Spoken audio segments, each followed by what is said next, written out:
Jadi kalau ada orang yang diangkat anak, saudara, di dalam tradisi Romawi dulu, kalau ada orang diangkat anak, sekalipun anak ini anaknya orang miskin, dia diangkat anak satu keluarga kaya, maka anak ini begitu diangkat anak, ya dia kehilangan hak dari keluarganya yang lama dan dia menerima hak baru dari keluarga yang baru yang sudah mengangkatnya. Ya, jadi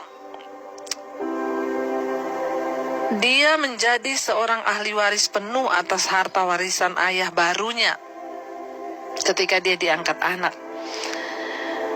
Makanya Rasul Paulus memakai gambaran ini, demikian juga kita, ya, menjadi orang Kristen, percaya kepada Kristus, menerima Dia sebagai Tuhan.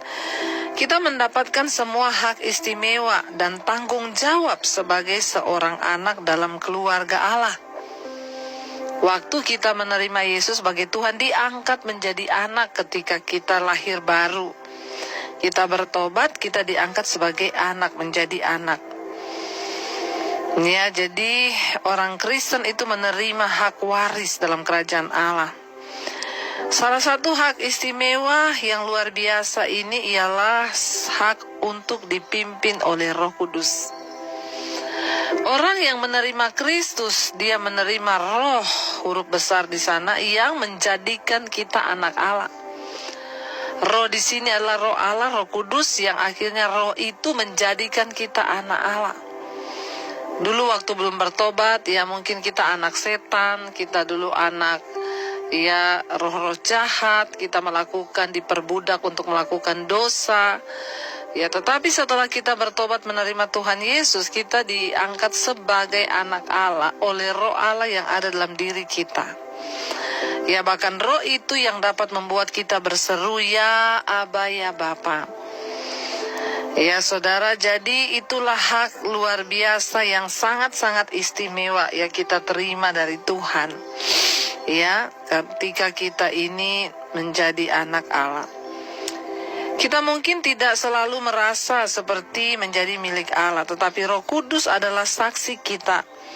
Kehadirannya di dalam diri kita mengingatkan kita tentang siapa kita sebenarnya dan mendorong semangat kita akan kasih kepada Allah. Ya, kita tidak lagi seperti budak yang ketakutan. Sebaliknya, kita adalah anak-anak Tuhan. Jadi betapa hak istimewa yang luar biasa.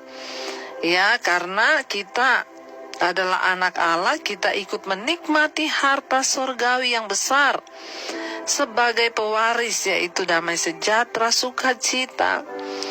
Ya, bahkan Tuhan telah memberikan kita karunia-karunia terbaiknya, yaitu Roh Kudus, ya, pengampunan dosa, hidup yang kekal.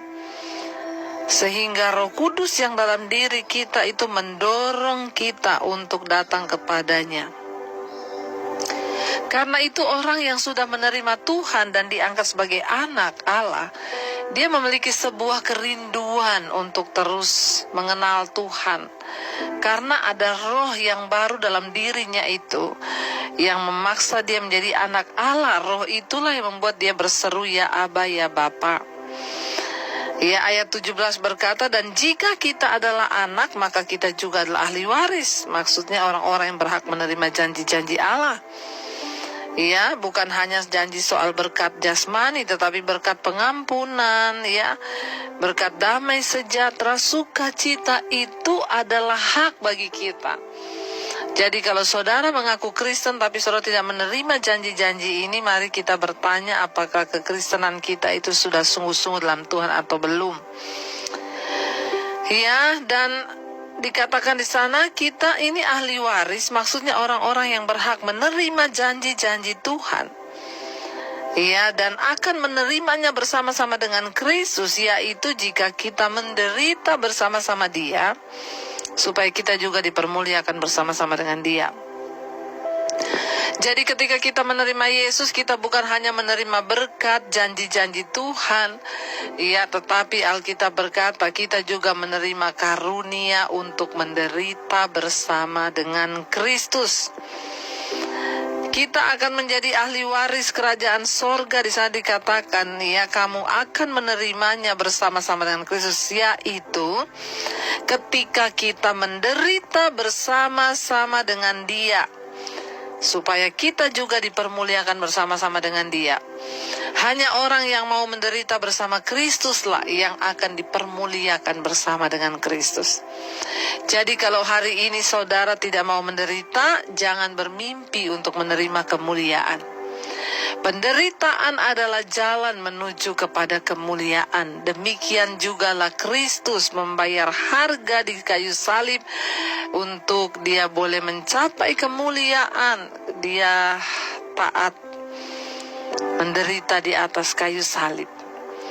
Demikian juga saudara dan saya, jangan pernah berpikir menerima kemuliaan, kehormatan, janji-janji Tuhan jika kita tidak mau menderita. Karena ayat ini dengan jelas berkata, yaitu kamu yang akan menerimanya bersama-sama dengan Kristus sesudah jika kita menderita bersama-sama dengan Dia, supaya kita juga dimuliakan bersama-sama dengan Dia.